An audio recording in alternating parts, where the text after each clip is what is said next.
What's going on, everyone? This is Kevin here, coming at you with my review of the Samsung Galaxy S25 Edge. So without further ado, let's get started.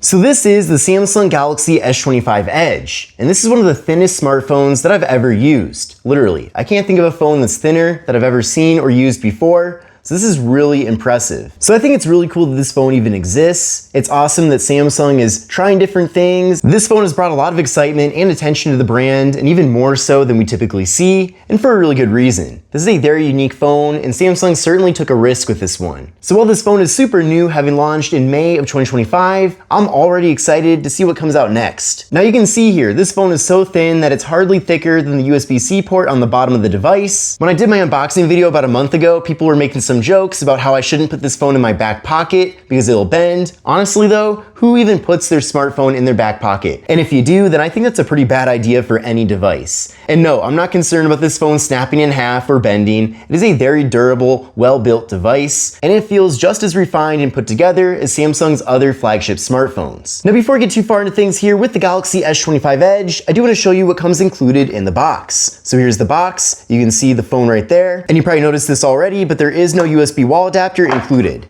Instead though, we've got this packet, which I'll open up right now and show you what's in here. But in there a little bit further, there is a SIM card removal tool. We also have a double-sided USB-C cable for charging and data transfer.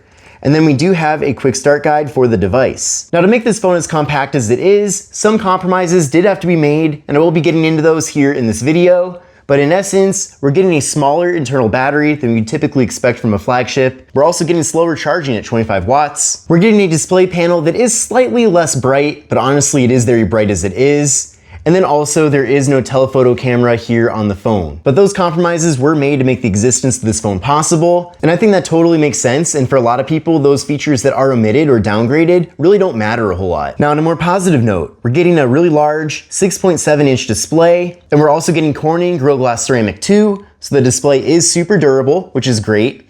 And for most people, and I would highly recommend this, if you're getting this phone, don't put it in a case. What's the point of that? Why would you want to make this phone thicker when it's supposed to be a very slim phone? So because of that, it's especially important that the display here is very durable. We're also getting an LTPO AMOLED 2X display. We are getting a 120Hz refresh rate here with the device, so super fast and smooth.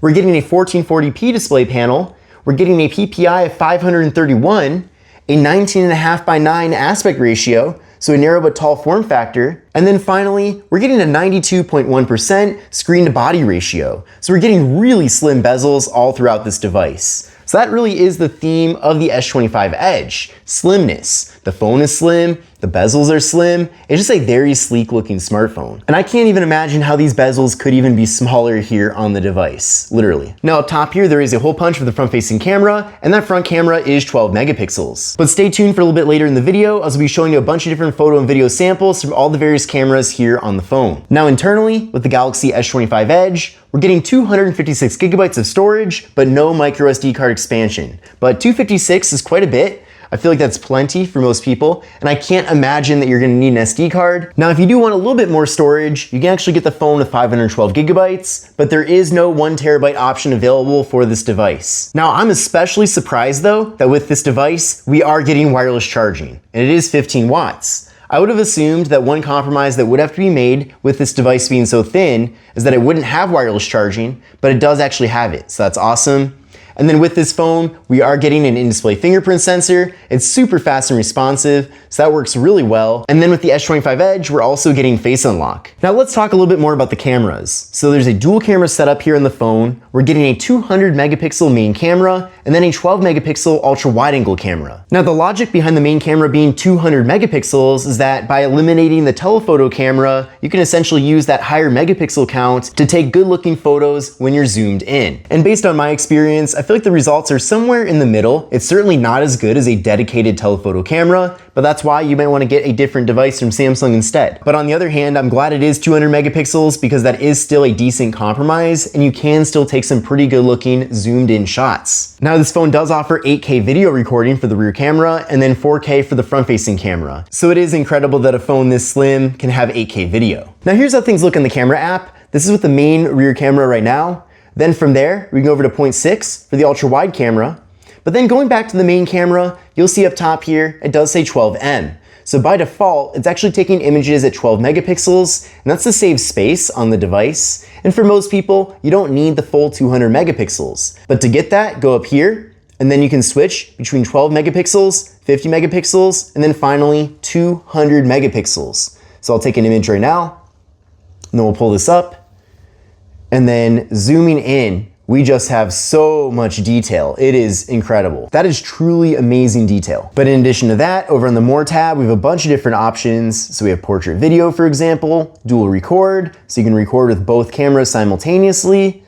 We can also go over to, let's see, we have Pro Video, so you can really customize everything here. We're even getting log video as well, so that's a nice surprise. Then we've got portrait mode, of course, so you can get those nice blurred out backgrounds using portrait mode. And then flipping around to the front facing camera, there's me. We can take portrait selfies. There's also an option for group selfies as well, or standard selfies too. So a lot of different options when it comes to the various cameras here on the Galaxy S25 Edge. But let's now take a look at some photo and video samples from the Samsung Galaxy S25 Edge. Now I'm definitely curious to know what you think of these various images. Now I have spent a lot of time with the Galaxy S25 Ultra, which is the best of the best from Samsung, and I will say that the images certainly are not as good, but at the same time, these images are not bad either. I'm really curious to know what you think. You can literally see the images in front of you, so let me know. But I understand they had to make some compromises with the cameras for this phone to be as slim as it is, and also to deliver it at a price tag that's somewhat reasonable. So I'm not surprised that the cameras aren't as good, but the cool thing about Samsung is they really have something for everybody in every price range as well. Now, if you're prioritizing a phone like this one being very thin, then you might be willing to compromise on the camera quality. But the point is, the cameras are not bad, it's just that they're not as good as Samsung's best. But let's now take a look at some video samples from the Galaxy S25 Edge. And this is a 4K test video using the Samsung Galaxy S25 Edge. This is the main rear camera right now.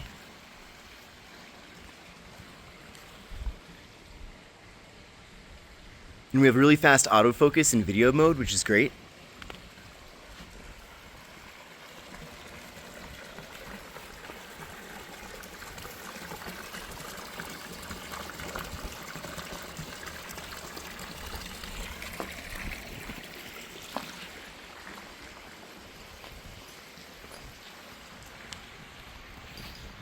And then now I just switched to the ultra wide camera, and it's nice you can switch between those two cameras in a single video clip. And then back to the main camera again.